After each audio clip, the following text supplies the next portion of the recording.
Okay students, आज आपको class 10th के lesson number 3 linear equation in two variable, इस टॉपिक पर हम चर्चा करते हैं। ये आप क्लास 9th में पढ़ चुके हैं, जो मैं भी ये आपको बताने जा रहा हूँ। इसको a linear equation in two variable, इसका जनरल फॉर्म होता है ax plus b y plus c is equal to 0। This general form you have studied in class 9th. Okay, so you know very well so much about this, but again here listen very carefully to understand. Okay, here x and y, see x and y are variables. Here two variables x and y, यहाँ दो variable हो गए हैं, तो ये two variables, क्योंकि two variables equation है तो ये टू वेरिएबल आपको दे रखा है x और y, और a बी और सी ये रियल नंबर्स हैं। ओके, ये रियल नंबर है, तो ये real number according to equation होंगे। जो कंडीशन इसमें फॉलो करेगी वो ये फॉलो करेगी कि इसमें a not equal to 0 and b is not equal to 0, दोनों वैल्यू 0 होती है। अब देखिए ध्यान से, अगर यहाँ a का वैल्यू 0 नहीं होता तो ये 0 बन जाता, तो ये वन वेरिएबल रह जाता। ओके, इसलिए ज़रूरी है a भी 0 नहीं होना चाहिए और b भी 0 नहीं होना चाहिए, तो both are not equal to 0।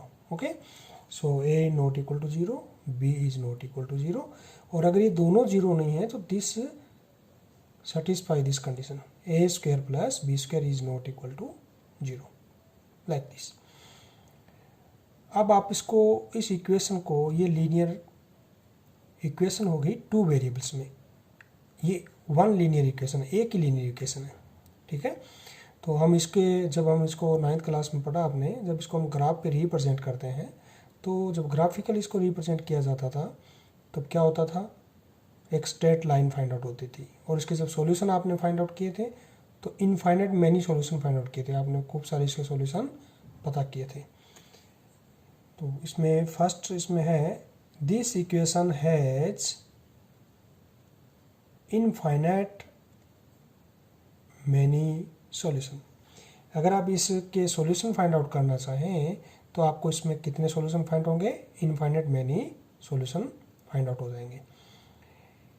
और अगर इसी लीनियर इक्वेशन को आप ग्राफ पे रिप्रेजेंट करें, जो क्लास 9th में आप स्टडी कर चुके हैं, तो अगर ग्राफ पे इसको रिप्रेजेंट करेंगे तो एक स्ट्रेट लाइन फाइंड आउट होगी, हमेशा एक स्ट्रेट लाइन फाइंड आउट होगी।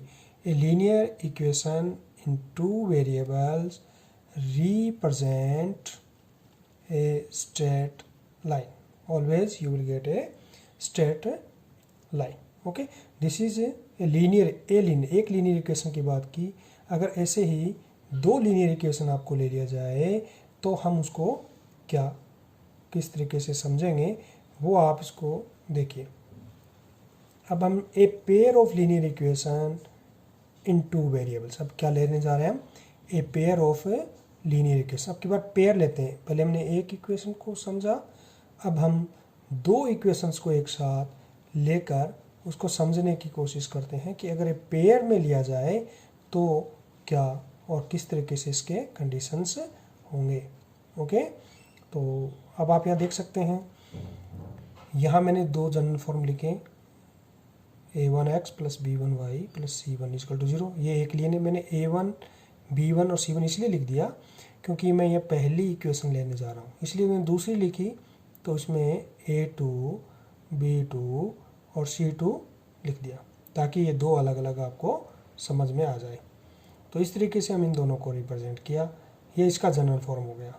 अब इसमें a1 है, b1 है, c1 है, a2 b2 c2, ये सभी की सभी क्या है, रियल नंबर्स है, जो मैंने यहाँ लिखे हैं a1 a2 b1 b2 c1 and c2 are real numbers, और ये नंबर्स भी हैं। और साथ में a1 का वैल्यू 0 नहीं होगा, b1 का वैल्यू भी 0 नहीं होगा, ऐसे ही a2 का वैल्यू 0 नहीं होगा, b2 का वैल्यू भी 0 नहीं होगा। ये बात हम पहले अभी कर चुके हैं, तो एक बार फिर देखिए, अगर ये a1 0 नहीं हो और b1, इस इक्वेशन की बात करें तो यहाँ देखिए A1 not equal to 0, B1 not equal to 0। अगर ये दोनों 0 के इक्वल नहीं है तो इस कंडीशन को ये सेटिस्फाई करेंगे, A1 square plus B1 square is not equal to 0। Okay, ऐसे ही सेकेंड इक्वेशंस की अगर बात की जाए तो उसमें A2 और B2, तो A2 is not equal to 0, B2 is not equal to 0, तो ये कंडीशन क्या बन जाएगी, A2 square plus B2 square is not equal to 0। Like this you can understand. यहाँ दो लीनियर पेयर इक्वेशंस रही, पेयर इसलिए लिए बोला गया कि दो इक्वेशन हैं और दोनों के इस तरीके से हमने इसको समझा। अब इन दोनों को अगर ग्राफ पे रिप्रेजेंट करें हम, तो इसकी भी एक स्ट्रेट लाइन बनेगी और इसकी भी एक स्ट्रेट लाइन, यानी एक पेयर ऑफ स्ट्रेट लाइन बन जाएगी हमारे पास। ठीक है, यानी दो स्ट्रेट लाइन फाइंड आउट हो जाएगी इन दोनों को एक साथ ग्राफ पे रिप्रेजेंट करेंगे तो इनका अगर ग्राफिकल रिप्रेजेंटेशन करते हैं तो हमें क्या फाइंड आउट होता है, graphical representation of the pair of equations. ये पेयर ऑफ इक्वेशंस हमें ऊपर दे रखी है, तो आर टू स्ट्रेट लाइन, हमें दो स्ट्रेट लाइन इसमें फाइंड आउट होगी। तो बच्चों इस तरीके से a pair of linear equation two variable को समझना है आपको और ध्यान से इस वीडियो को देखना है। फिर भी आपको कोई चीज़ समझ में नहीं आए तो आप कमेंट बॉक्स में लिख सकते हैं और अपने दोस्तों को इसको शेयर कीजिए ताकि वो भी इसका फ़ायदा उठा सकें, और सब्सक्राइब कीजिए ताकि आगे आने वाली वीडियोस आपको सूचना मिलती रहे।